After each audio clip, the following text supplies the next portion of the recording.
MACMAN tutorials. For updating users, uninstall your old Alfa Romeo Smart Control application. Tap and hold over the icon. Select Uninstall or App Info.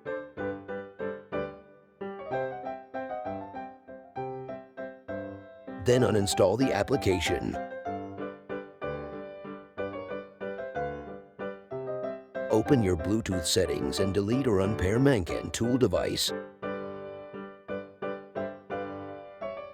Open MACMANPro.com. Go to Applications and install the app you want. For new users, when you are near to your car, open the installed Alfa Romeo Smart Control application, tap to the plus icon, and scan the QR code from your MACMAN tool code card. Enter the PIN from the code card and wait.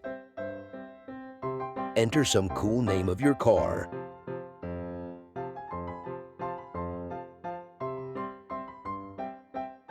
Tap to your car and wait to connect. Done. Everything is cool now. MACMAN Tool, the car functions that we want, now available on MACMANPro.com.